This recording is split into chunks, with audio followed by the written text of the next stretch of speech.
Lad os begynde med at se på, hvad hjemmesiden har at tilbyde. Som du kan se, lægger vi vægten på, hvad udenlandske aviser og magasiner skriver om Danmark og danskere. Vi har delt hjemmesiden op i forskellige sektioner, som sport, erhverv, nyheder osv. Og her i toppen kan du se de 6 seneste artikler, vi har lagt på siden. Hvis du klikker på overskriften, får du den fulde historie, og du bliver samtidig sendt til den sektion, hvor artiklen hører til. Vi linker direkte til den originale artikel i det udenlandske medie, vi refererer fra. Men det helt særlige ved Outside 24 er, at du får adgang til en elektronisk version af den trykte udgave af over 900 aviser fra 82 lande verden over hver dag. Ved at trykke på den midterste bjælke får du en oversigt over de lande, sprog og avistitler, du har adgang til. Med et søgeord og et enkelt klik kan du fritekstsøge i alle aviser på en gang. Og du kan nemt få Outside 24 til at søge automatisk for dig. Du kan også gemme artikler, så længe du vil. Endelig kan du forme hjemmesiden, som du selv ønsker den. Men lad os se nærmere på nogle af mulighederne. Lad os se nærmere på mulighederne for at læse aviserne. Med over 800 aviser er du nødt til at sortere. Heldigvis tilbyder Outside abonnementet flere måder at søge på. Du kan vælge efter land, efter sprog eller efter bestemte udgivelser.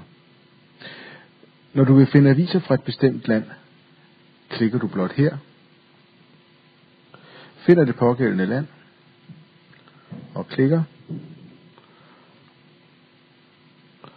Og så har du de seneste forsider af alle det pågældende lands aviser, og så kan du ellers finde din favoritavis frem. I dette tilfælde The Guardian.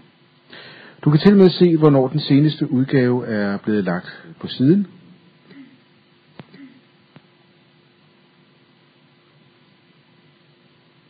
Det står nemlig hernede, og i det her tilfælde er det altså 12 timer og 10 minutter siden, at den seneste avis fra The Guardian er blevet lagt på. Du kan også gå ind via det sprog, du foretrækker.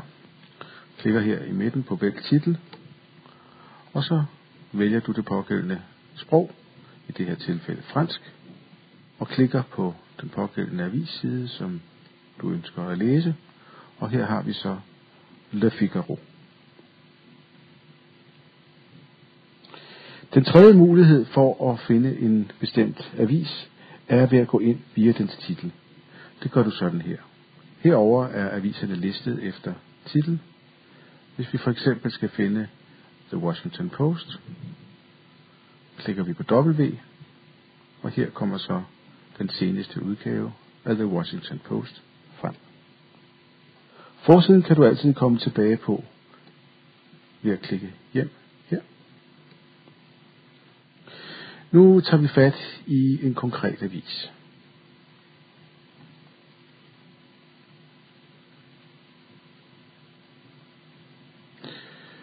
Vi vælger Jerusalem Post.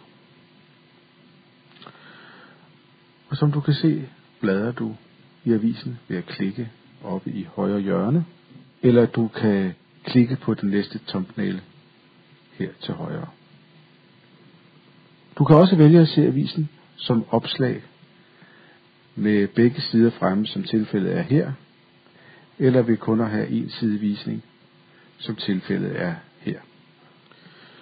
Du kan også vælge at se alle avisens sider på en gang ved at trykke her på se alle thumbnails, eller hvis du vil se en avis fra den foregående dag, klikker du heroppe i datolinjen og får så forsiden fra gårsdagens avis, og på den måde kan du altså gå op til 3 måneder tilbage i tidligere aviser.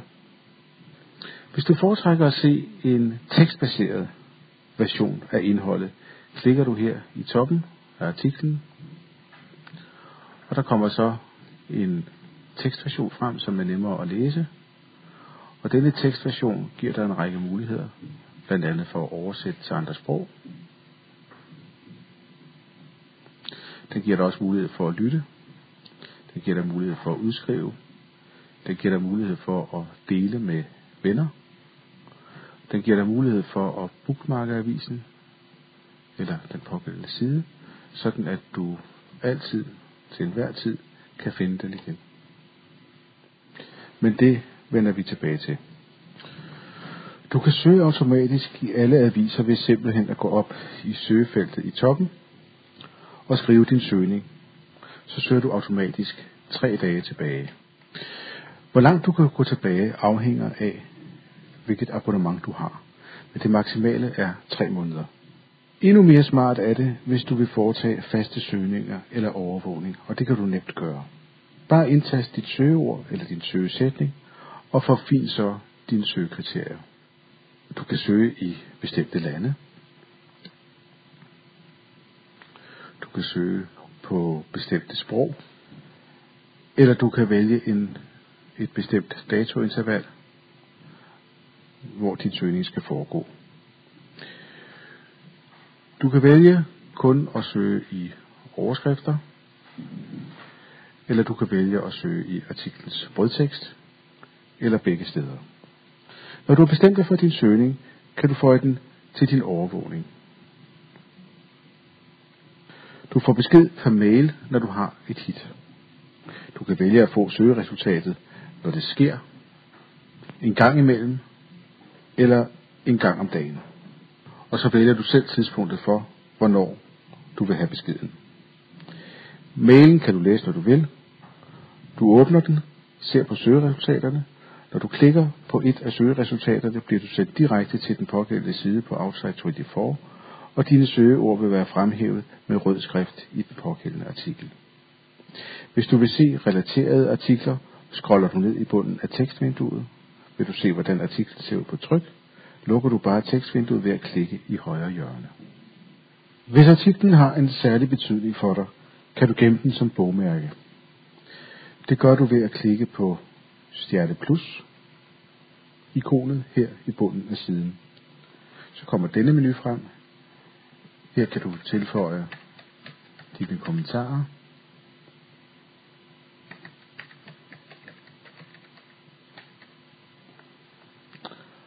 Trykker på læg til. Du får også et tilbud om at sende bogmærket til en bekendt. Og endelig trykker du slut, og så er bogmærket lagt til. Du kan sende bogmærket til venner, kollegaer og bekendte, som så vil kunne åbne præcis den samme artikel.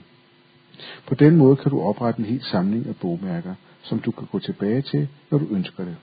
Og bogmærkerne kan du gemme, så længe du vil. Bogmærkerne finder du under mine tjenester, mine bogmærker. Og her kan vi så finde den artikel, den side, som lige er lagt til. Og den vil du så til enhver tid kunne gå ind og finde frem.